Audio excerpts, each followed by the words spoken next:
Section N, combating communism in two hemispheres.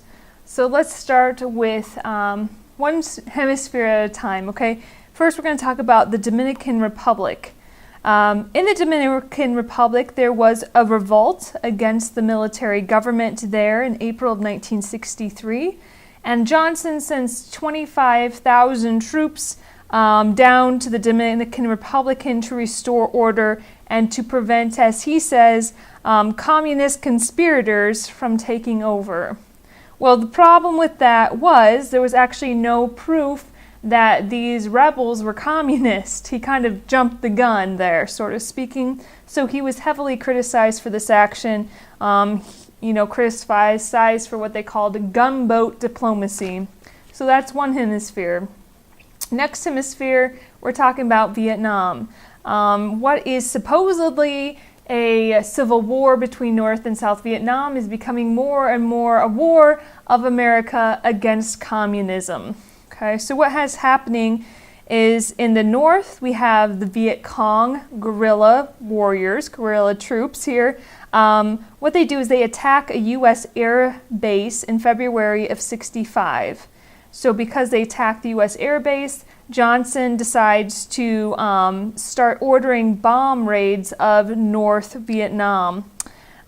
So this is called Operation Rolling Thunder. So by March of '65, Operation Rolling Thunder is in full swing.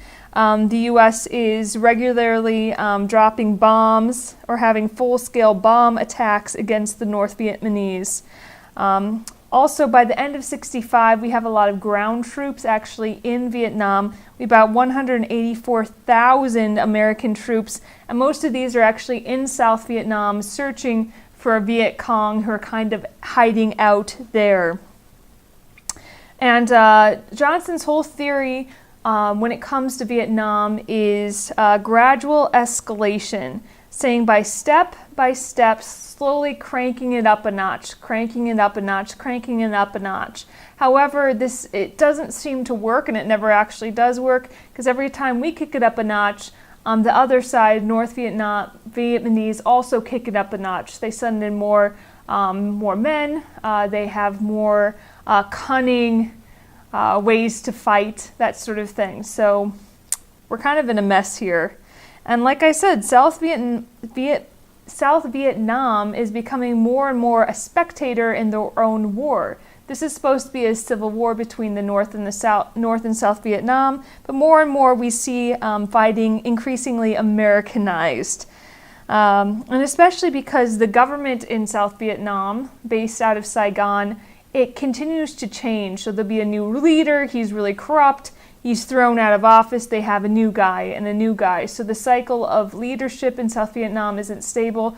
So it's really the Americans that are the stable force in South Vietnam, even politically. But nonetheless, the United States is still saying the reason we're down there, we're just helping out a fellow democracy. The whole theory of containment, that's still our jargon that we're using.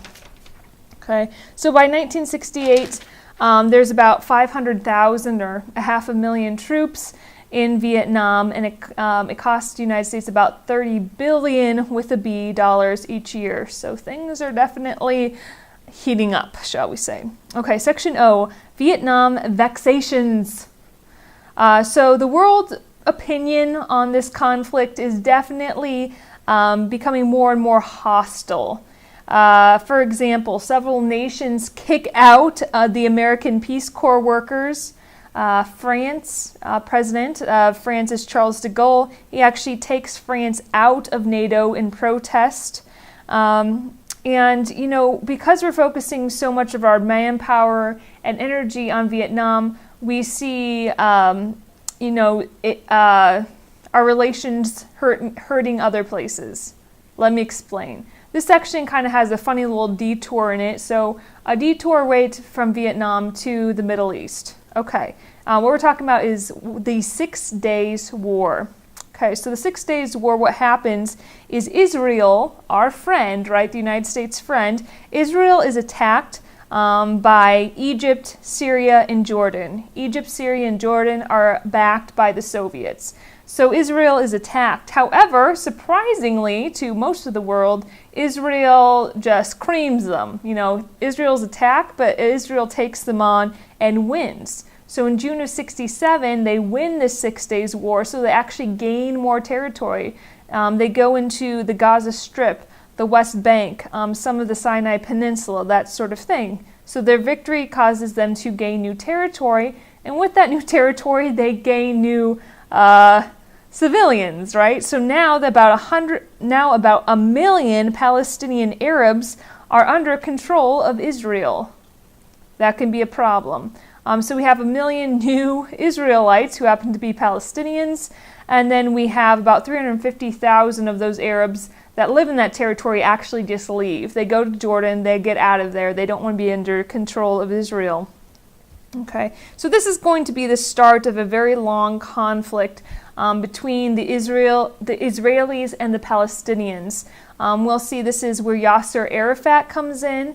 Yasser Arafat is the head of the PLO, the Palestine Liberation Organization, and his whole goal is to get the borders back to the pre-1967 borders. So we'll see a lot of conflict even today between Palestinians and Israelis over the West Bank and the Gaza Strip, and all this lends itself back to 1967, the Israeli victory in the 6 Days War. All right, detour taken. Let's get back to Vietnam. So before we talked about the 6 Days War, we talked about the fact that internationally speaking, America wasn't looking so good when it came to Vietnam. A lot of people were not backing the U.S. in this at all. And of course, there was definitely some anti-war feeling in the United States. We see a lot of campus protests. And because the draft is in place, we see thousands of draft dodgers go to Canada. People are publicly burning their draft cards. There's protests that fill the streets in most major cities, chanting things like, "Hey, hey, LBJ, how many kids did you kill today?"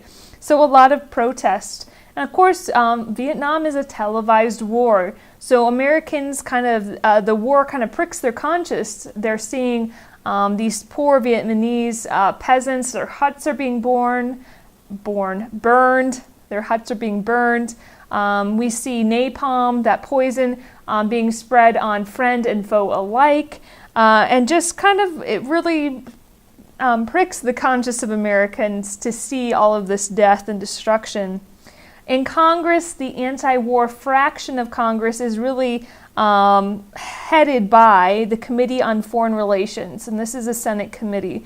So the Senate Committee on Foreign Relations, the head of that is Senator William Fulbright of Arkansas, and his name is very famous, Fulbright. What he does is he allows, because he's a head of committee, he allows prominent Americans to air their views on the war, and these views are actually televised. So they have these televised hearings where prominent Americans go on, and most of them are anti-war. So there's a lot of anti-war speakers, so to speak, being on TV because of the Senate Committee on Foreign Relations. All right. And a lot of Americans started to feel deceived about, the causes of the war, the winnability of the war, that sort of thing. Even the Secretary of Defense, McNamara, left his cabinet position. The Secretary of Defense left the cabinet position, later on, quote, he said, "We were wrong, terribly wrong about Vietnam." So there's definitely some anti-war feeling, not just on the college campuses, but even within Congress, even within Johnson's administration. And by 1968, Vietnam is the longest and most unpopular foreign war in the nation's history. By 68, we've had about 100,000 casualties meaning killed or wounded. We had dropped more bombs on North Vietnam than we had in World War II anywhere. And really, the government was just failing to tell Americans what's the goal here anyway? What's the point of this war? Americans didn't understand it. And then we see Johnson kind of taking a step further, domestically speaking. For example, he uses the CIA and the FBI kind of to spy on Americans. So the CIA is supposed to be for foreign relations only. The CIA can spy in Iran all day long. CIA can spy in the Dominican Republic, but he was using the CIA to actually spy on anti-war activists. So there's that. Also, the FBI, they had something called the COINTELPRO. And what this was, it's kind of the code name, but what they did is they made false accusations of leading doves. So so doves are people who are against the war. People who are for the war are called hawks, like war hawks, like the bird. So doves are against the war, hawks are for the war. So what Johnson does is he uses the FBI, and the FBI falsely accuses some leading doves of being communist or being communist sympathizers. So he's turning the FBI and the CIA against those anti-war protesters. That is what I was trying to say. Praise the Lord. And to more and more Americans, it became clear that this is a civil war in Asia, and we were fighting against rebels who just wanted to overthrow an oppressive regime. So Americans were getting very disillusioned by this war. But Johnson says, I can see the light at the end of the tunnel. If you just stick in there with me, we'll get this figured out. And he continues with this policy of gradual escalation. So we see more and more troops are headed over. We're taking it up one more notch at a time. Okay, section P. Vietnam topples Johnson. Johnson. Here we go. So if there's any battles you ever had to know about Vietnam, you could say, yes, Operation Rolling Thunder. That could be one. We talked about that earlier. But really, it's the Tet Offensive. So this is exactly what it is. This is North Korea. Wow, it's North Vietnam being offensive, attacking South Vietnam, aka Americans.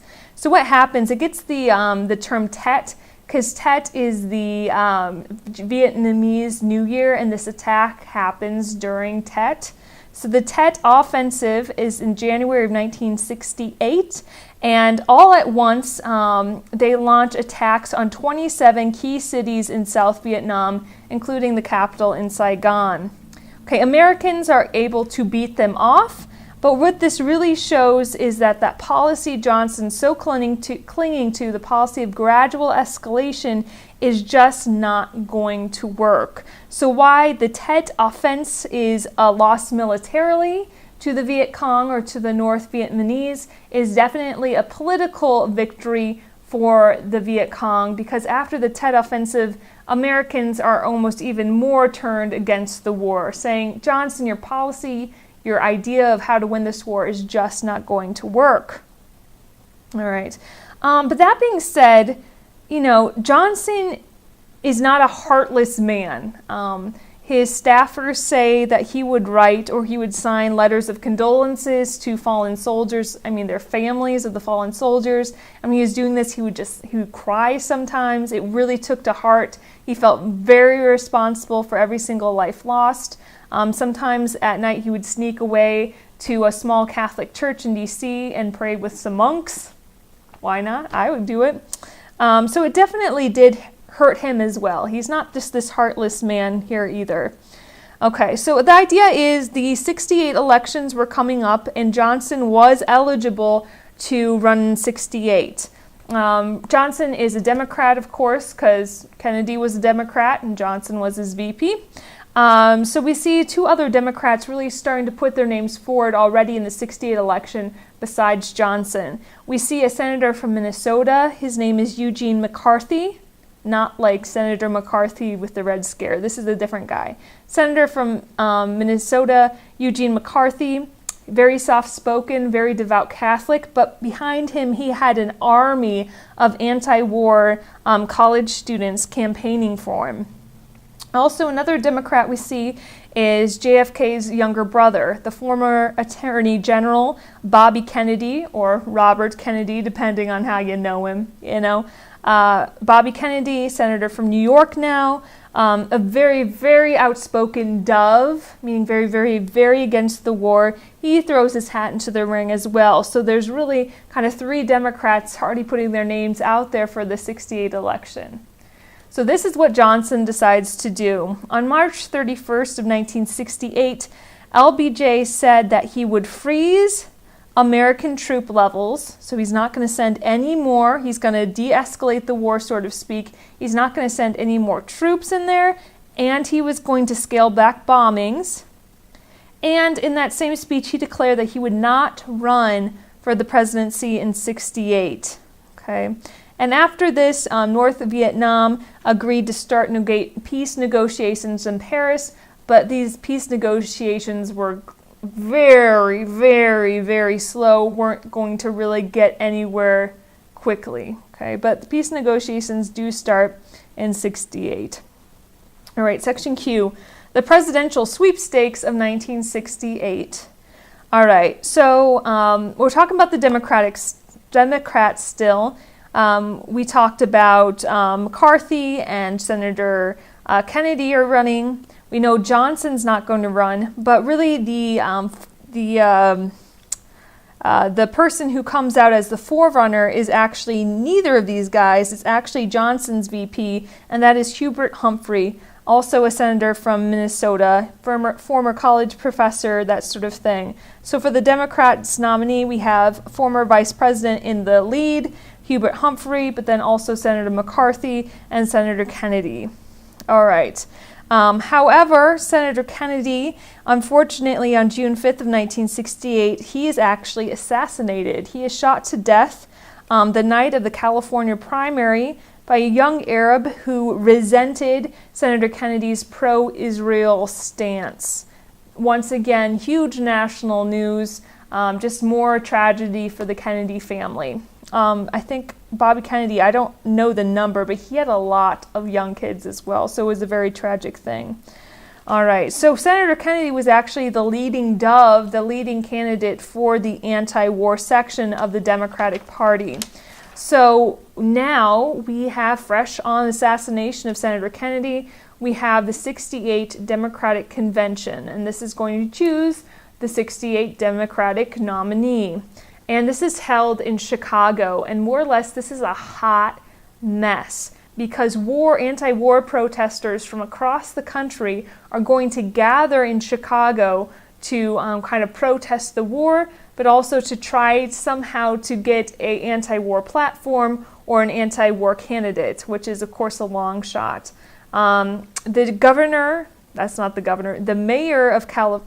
The mayor of Chicago, his name is Mayor Richard Daley. He sends in thousands of police and National Guards to be at the convention. Nonetheless, anti-war protesters will throw bags of excrement at the troops, also shouting obscenities, that sort of thing. Eventually, a whole riot breaks out. The police are kind of clubbing everyone in sight. It's just a mess. The 68 Democratic Convention is a mess. But inside the halls of the convention, it was kind of a no-brainer for the Democrats. Vice President Humphrey won on the first ballot, and there was definitely no anti-war platform anywhere in sight. Humphrey was definitely a war hawk for the war.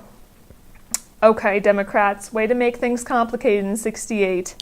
All right, Republicans, a lot less complicated. Republicans are very happy, of course. The Democrats are so divided, and they nominate Richard Nixon as their candidate. Nixon also is a war hawk. Domestic policy is kind of middle of the road. His platform more or less is victory in Vietnam, strong anti-crime platform. All right, so 68 election, we have to make it a little bit more complicated, and we'll complicate that with, once again, a third party. The third party is the American Independent Party. Their leader is their candidate, I should say, is George Wallace. He's a former governor of Alabama, And this American Independent Party is pretty much an anti-civil rights party. All for segregation, wants to put the blacks in their place. And as they said, they wanted to bomb North Vietnam into the Stone Age. So no matter where you were, if you voted for a Democrat, a Republican, or Wallace, you are going to be voting for a war hawk. There was no peace candidate in the 68 election.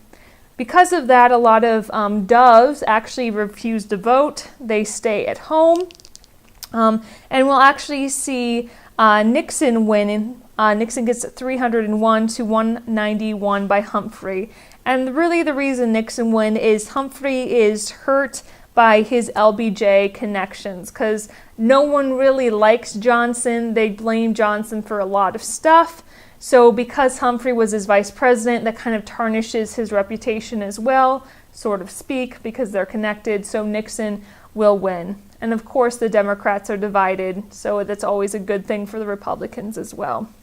Just a side note, our friend Wallace, Wallace being the American Independent Party, or that third party, he'll actually win 5 of the Deep South states, and he'll get 46 electoral votes. And he is the last third party candidate to ever get electoral votes, even up till today. Now you know. Section R, the obituary of Lyndon Johnson. So after Lyndon Johnson kind of abdicated his presidency, left his presidency, he went back to Texas. He'll live there for another 4 years. But this section's more or less like, what did he do? Let's sum up Johnson's presidency. Well, Johnson did more for civil rights than any president had since Lincoln, probably. As Vietnam escalated, his ideals of the Great Society, war on poverty, kind of got pushed to the side because that tax money got filtered into the war. His noble intentions, more or less, of this Great Society were engulfed by Vietnam. And, Vietnam, yes, he was the president, but it was really his advisors who told him that this massive bombing with limited troop movement would be a cheap victory. That obviously was not the case. And as the phrase goes, he was damned if he did, he was damned if he didn't. He refused to escalate the war further, and the war hawks hated him for that. And he refused to back out altogether, and then the doves hated him for that. So he was kind of in one of those sticky situations in world history. All right, section S. The last section of this chapter, praise the Lord, the cultural upheaval of the 60s. So the 60s, their culture definitely, if there was one common theme, it was a negative attitude about authority. Stick it to the man. They didn't like authority. We see that in a couple of ways. A symptom of that, the mainline Protestant churches, enrollment is definitely going to head south. In the 50s, they had about a 48% attendance rate. By the 70s, it'll go down to about 41%. We see educated Americans becoming more secular and less educated Americans becoming more religious. And the conventional, anything conventional, any inherited morality was really questioned. As the saying went, trust no one over 30. Okay. And American skepticism about authority did have deep roots, even going back to the 1950s. We see beat poets like Alan Jensen voicing this disillusion with materialistic pursuits and the establishment. I just love that word, the establishment. What the heck? Whatever. 1955, we have James Dean in the movie Rebel Without a Cause, and that's voicing the restless frustration of many young people. The University of California at Berkeley was definitely an epicenter of this kind of the spirit of the 60s, sort of speak. They had a free speech movement where they, protested the ban of using campus space for political debate. When the war came around, the University of California at Berkeley was also an epicenter of these war protests. But also we see, this rise of the counterculture, okay? So we get, people turning to LSD and to acid rock. We see people living in communes, right? Hippies, sort of speak.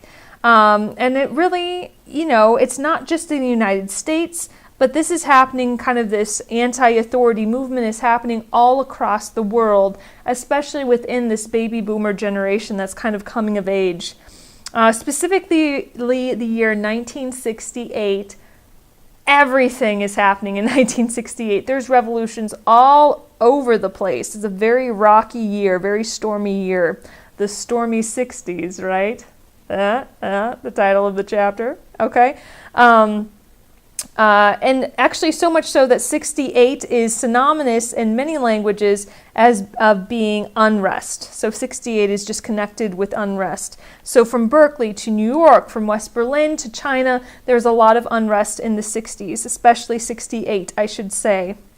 For example, in Czechoslovakia, which was kind of under control of the Soviet Union at the time, they had something called the Prague Spring, which is Czechoslovakia kind of sticking up for itself, kind of gaining some self-government, and that goes on for 8 months in 68 until the Soviets bring in tanks and kind of mow down the Czech kind of revival of their independence. That's just an example of something that's going on in 68 across the world. You definitely don't need to know that specifically. This is also the 60s, the sexual revolution, the introduction of the birth control pill. We see the fight for gay rights increasing. For example, the event that kind of sparks the modern gay liberation movement is the Stonewall Rebellion, or some people call it the Stonewall Riots. What happens is in Greenwich Village in New York, there's a gay bar called the Stonewall Inn, and there's a police raid in the Stonewall Inn, and that sparks violent reactions from the gay community, violent riots against this injustice of the police force. And like I said, the Stonewall Rebellion really sparks the modern gay liberation movement. The sexual revolution in general is kind of stalled, so to speak, or slowed down by worries about STD and AIDS, but not goes away, but it is kind of put on pause temporarily or slowed down because of all of these diseases. So much fun in American history. Okay. And yeah, this chapter just kind of ends by talking about what starts out in the 60s as kind of this youthful idealism really did, in a lot of cases, turn into this kind of dark mess. For example, the Students for a Democratic Society was a organization set up to be anti-war and anti-poverty group. However, the Students for a Democratic Society actually kind of morphs into this terrorist group called the Weathermen. Another example, a lot of hippies, quote-unquote hippies, that start doing something, LSD and marijuana. They literally fry their brains, and a lot of that, and it kind of spawns this kind of underworld of drug lords and addicts, so not everything is beautiful in the 60s, to say the least. But really the upheavals of the 60s, especially culturally speaking, is attributed to 3 P's. Let's go through the 3. Number 1, it is the population bulge, saying that these baby boomers are coming of age. Okay? Population bulge. The second P is protest against racism and Vietnam War. And then section 3, or part 3, the 3P I should say, is the apparent permanence of prosperity. So you could just say prosperity, because in the 70s, in the 60s, I should say in the 60s, things were looking pretty good, job market-wise, economic-wise, that sort of thing. Okay, so what we'll see next chapters will be called the stalemated 70s. That's exactly what we're going to see. We're going to see these flower children, these hippies are going to grow up, have kids of their own. We see that economy is kind of stagnant, so they're more worried about trying to find a job in the system than actually overthrowing the system. We see the civil rights movement will be silenced. We see the war ends, that sort of thing. So really, the 60s, it was a crazy, crazy decade, but now we're done talking about it. On to the 70s for next chapter.